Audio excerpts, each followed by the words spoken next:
I say only despite 80% seeming like a large number because it's at 6 months. It's nothing compared to a virus that could confer lifelong immunity. Hi guys, I'm Katla. Welcome to my 14th episode. Today I'm going to talk about something that has been an ice-pick-sized thorn in my side for over a year now, and that is people suggesting COVID-19 parties because they had chickenpox parties as kids and they are fine. Yeah, as if all viral illnesses function the exact same way.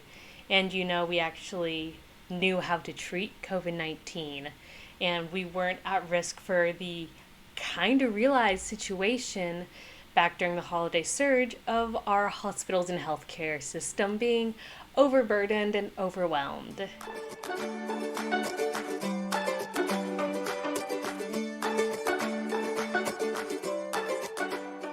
So for those who are new here, I'm a public health communicator. I'm a science communicator that also discusses the social issues, philosophy, and applications of public health. Make sure to subscribe and turn on notifications as I do release content just about every day or every other day, so you won't want to miss a thing. So as a disclaimer, I'm not a medical doctor or a public health expert. I study public health and medical sciences, and I created this channel as a way to make my screaming into the void, letting out my frustrations, kind of productive. So let's do this. So first off, let's answer the most basic question. Why were chickenpox parties a thing? I speak in past tense for this because in the United States, we have a vaccine for chickenpox, also known as the Varicella Zoster Virus. So this vaccine comes in 2 doses, and it became part of the standard childhood vaccine schedule in the late 90s. The vaccine itself originally became available around 1995. Personally, I have never had chickenpox because of this vaccine, and I am eternally grateful for it. So other countries don't have this vaccine included in the childhood vaccination schedule, and childhood chickenpox is still common, but those differences are something to be debated in a different video. So anyway, back to chickenpox. This is part of the family Herpesviridae. Yeah, chickenpox is herpes. Also, just to go off on another tangent, herpes and HPV are different things. I actually really regularly have to clear up this misconception because people hear herpes virus and go like herpes virus, HPV. But HPV stands for human papillomavirus, and that is connected with cervical cancer, genital warts. And we have a vaccine for multiple strains of HPV, the Gardasil shots. Like, and on the other hand, the herpes that everyone thinks about is herpes simplex 1, herpes simplex 2, which is different. And chickenpox is herpes 3, essentially. Back to the Herpesviridae family. So herpes viruses are DNA viruses. They enter the nuclei of your cells and transcribe their DNA alongside yours. So this causes lysogenic, latent, or lytic symptomatic infection. So after the initial infection with chickenpox, the virus will lay dormant in a person's nervous system, with the immune system keeping latency in check. When the immune system fails to maintain this latency and the disease becomes symptomatic again, this is shingles.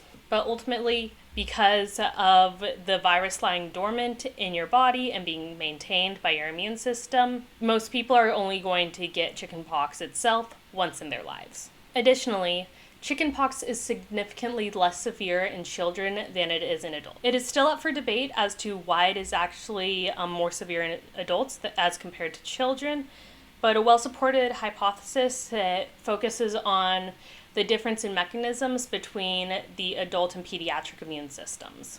Adults are 25 times more likely to die of chickenpox as compared to a child, and there are significantly more common bad complications. Therefore, before there was a vaccine for chickenpox, it was seen as best practice to just get this out of the way when someone was still a child. So, in comes COVID-19 now. The families Herpesviridae and Coronaviridae are different, especially when looking at their genomes. Bit of an oversimplification of virology, but that's where I'm setting it there. That's basically your body interacts with these viruses differently. Effectively, they are different species of virus. Coronaviruses don't really incorporate themselves into your cells permanently like herpes viruses do. This fact of how these viruses function in your body already suggest that there wouldn't be lifelong immunity to coronavirus. So while data is very limited currently for COVID-19, we do have data for SARS Classic, MERS, and coronaviruses associated with the common cold. And none of these have lifelong immunity associated with it. As I just said, data for COVID-19 reinfection rates is very limited, but shortly after writing up the outline for this episode, The Lancet published a study that I also reviewed in another episode already that discusses that at 6 months, only 80% of people still have immunity from COVID-19 and can resist reinfection. So this data is important because the fact that 20% of people became vulnerable to reinfection after their first confirmed COVID-19 infection is a pretty huge number, especially when people wanted to treat COVID-19 as if it was a virus that conferred lifelong immunity. So overall, when we're looking at data for coronavirus family diseases, whether it be new data or old data, it's very unlikely that there will be lifelong immunity to coronavirus-based diseases. So in my personal experience, yes, I've had COVID-19. Yes, I've been vaccinated for COVID-19. But until the prevalence of this virus really drops off in the population, I am very strictly still following masks, social distancing, whatever guidelines. Because we just don't know how long immunity from vaccination, immunity from natural infections will actually last. When considering the biological mechanism itself for the virus, we aren't having COVID-19 parties like chickenpox parties because COVID-19 does not confer lifelong immunity.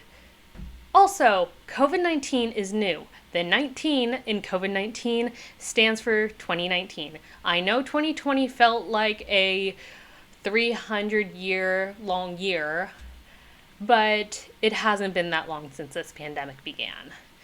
Additionally, remember when people were using the phrase, the novel coronavirus disease, ad nauseum? Yeah, novel means new. So, we don't know a lot about COVID-19 still. At the beginning of this pandemic, we didn't have the knowledge or therapeutics we have now for treating people with COVID-19. Then now, today, we currently don't have knowledge of the lasting effects of COVID-19. We are barely past the infancy of this disease. Literally, COVID-19 is maybe 16 months old, and there is still so much unknown. When so much is unknown, we need to be risk averse to limit the morbidity and mortality of the disease and keep our healthcare system from being overburdened and collapsing. So, overall, don't have COVID-19 parties. Stop suggesting it. It's nothing like chickenpox, so it's not going to work. Please don't have them. Just don't have any, everyone gets sick parties. We have vaccines. Vaccines are helpful. That's our episode. So please make sure to like and subscribe, turn on notifications as I'm releasing content fairly frequently. Check out my socials below. I'm on Stereo and Twitter. And until next time, make sure to stay safe, wear a mask, get vaccinated, don't go to any COVID-19 parties, please. And I'll see you later.